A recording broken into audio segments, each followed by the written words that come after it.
Hello, walk-in talkers. We have another day of walk and talk that we're getting ready to do. We have finally moved out of 2nd Chronicles chapter 20, and we are now in 2nd Chronicles chapter 21. Jehoshaphat, the king that we have been following so far in chapter 20, is now being laid to rest according to chapter 21 verse 1. And he's got a bunch of boys. He's got Jehoram and then 6 other sons as well. Verse 3, this is what it says. Their father, who's Jehoshaphat, had given them many gifts of silver and gold and articles of value, as well as fortified cities in Judah. But he had given the kingdom to Jehoram because he was his firstborn son. On to say, when Jehoram established himself firmly over his father's kingdom, he put all his brothers to the sword, along with some of the officials of Israel. Jehoram was 32 years old when he became a king, and he reigned in Jerusalem 8 years. He followed the ways of the kings of Israel as the house of Ahab had done, for he had married a daughter of Ahab.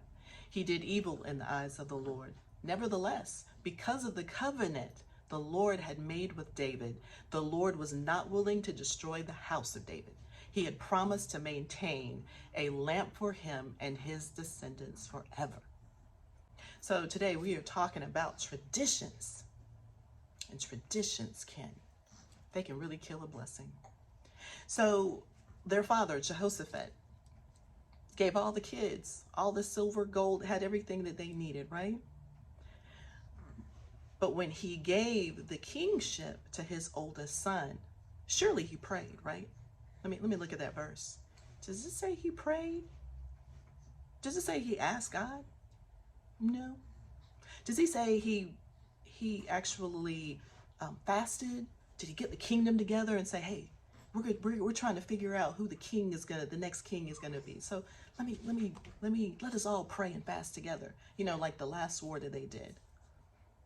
No, it looks like he went with the tradition of making his firstborn son the king. Now, you know, all of us, it makes sense. It's just easier that way, right? He's the oldest. It's just easier to pass it on down.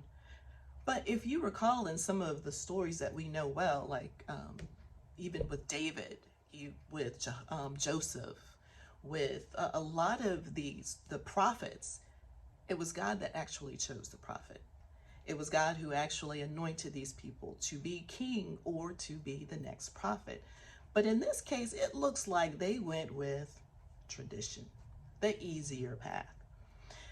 So I want to talk about that because let's see what happens when Jehoshaphat went with tradition rather than going God's route. It says that Jehoram established himself firmly over his father's kingdom, and then he put all his brothers to the sword, which means he killed all his brothers. It's good to be a female in this situation. They don't even mention females, which I am sure he had daughters, but you know, daughters don't count right now as far as kingships. So all of the sons, all of the rest of his inheritors were killed by the firstborn son that he chose. I do wonder if this is the way things would have gone down if Jehoshaphat went to God before he just went with the tradition. And also, Jehoram, he actually married a daughter of Ahab, continuing this tradition of messing up and hooking up with the wrong people. Because if you remember, Jehoshaphat was trying to build some ships with the king of Israel, who was evil at that time. And what did God do? God smashed all the ships. But I believe we would have had a different outcome if Jehoshaphat would have established himself from the very beginning and said, hey, the only way that my sons, one of you, are going to become king is when I pray to God and see which one is best. If he would have done it that way, that would have pushed, even if none of his boys believed or even worshiped God the way they were supposed to, if they were ambitious, then they would have had to go after God. And once you go after God, then God has you. So you would have had a king that might have done differently, might not have gone and killed the rest of his brothers. But, you know, hindsight's 20/20, who knows what have happened. But also we can see where the sins of the father carry on down. So Jehoshaphat kept uniting himself with Israel, kept trying to work with the evil king, and in the end, what happens? His sons probably watched this happen. They probably watched their father try and unite with the king of Israel. And in watching this, did Jehoshaphat sit down to his sons and say, hey, look, I did wrong. I should not have united with the king of Israel. And I recommend that whoever becomes king next, they stay clear of any evil king and get their guidance from God in heaven. The only traditions that we should really follow strongly are the ones that God set up. And God sets up covenants. And as you can see, God does not break his promises. You ask the question, well, why in the world? I ask the question, why in the world is God still just standing by King of David's descendants, even though they're doing evil and causing so much heartache and so much death with their decisions? But it goes back to choice.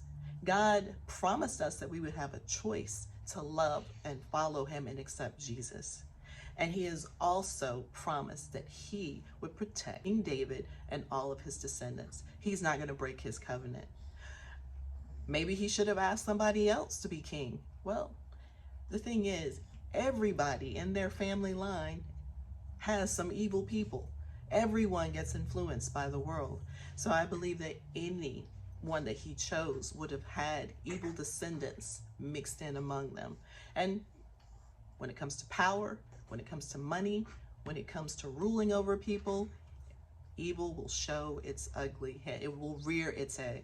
And if you go back in the Bible, it also talks about how God did not want Israel and Judah to have a king because he knew that the king would be corrupted. And what he is saying has come true because he found the most earnest, a man after his own heart, which he found that king in David. And he chose David because he was so devout, because he was so earnest, because he was trying to do the right thing. And he loved David. But even with David, you can see that his bloodline, there are a lot of mess ups. So keeping that in mind as we work with our own children, work with our own family dynamics, get ready for walk and talk. The time has changed. We might be walking around in the dark, but that is okay. So our tip for the day. When it comes to working out, we have our traditions. Don't be afraid to try something new. When you try things that are new, you might discover that you like working out a little bit better than you thought. You know, we have our family dynamics. They love to play basketball. Well, maybe you don't like basketball so much and you want to try tennis or badminton, or maybe just taking a walk in a park like we do, or you just may want to take a trail walk. Be willing to try things new at least once and see what happens. You may enjoy working out a little bit better than you thought. Some of us may just need to do some stretches, some Pilates or things like that. Just be open to new ideas. And even if you're running around with your kids, playing basketball with your kids or throwing a ball, make those times useful to invest in your children. Make a workout time useful to invest time with your children. Get those workouts in, get them to work out with you. Be patient with them as God is patient with us. All right, I'll see you walk and talkers later. Bye.